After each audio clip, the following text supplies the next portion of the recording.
Welcome to module number 8, writing entire programs. So we finally reached the point of this course where we'll be writing entire Python programs, not just answering exercises one line at a time or just seeing one little snippet of code for one specific small topic. So it took us a long time to get here. I think it's very important to stress the fundamentals one small topic at a time until now that we've learned enough topics that we can put together, a reasonable amount of code that does something more interesting than just some, cell block in a Jupyter notebook.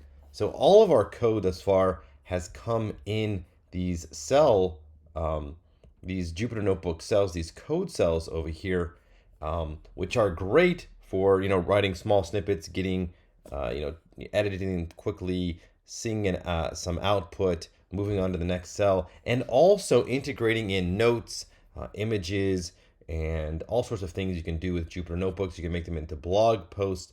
So they are very good, but the Jupyter notebook is not typically where you're going to write entire programs, which you're going to, in order to write an entire program, you're typically going to turn to a source code editor, and we will see some examples of those below. And that's where we will be writing our program. So we're going to kind of do a little bit of a switch here to writing entire programs. We will still be using the notebooks to learn one topic at a time, but now we will be also writing entire programs, and that's what you are, that really is our main goal in this class, is to create programs that complete tasks and not just answer endless exercises.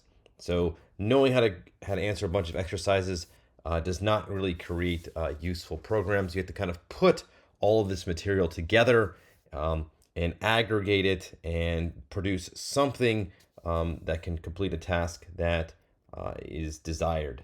So a little more on computer programs.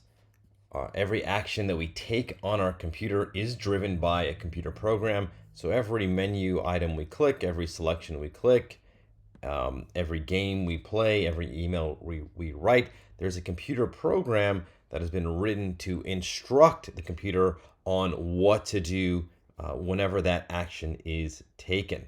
So computer programs are written in files, containing computer code. Our code is going to be Python, but obviously, it's just one language. Now, a program doesn't have to be thousands of lines or millions of lines. It can just be as simple as one line. And in fact, our first program will be one line. So you could have considered our short amounts of code in the Jupyter Notebook as computer programs, but we didn't really put them into a file and then run that file. So that's what I'm really getting at. That's what we're going to learn to do in this module, is to how do we create this file, only have Python code in it, and then how do we run that file and execute all of that code. So we're going to be doing all of that in module 8 and programming a couple of short games during this module to kind of showcase our skills in writing entire programs.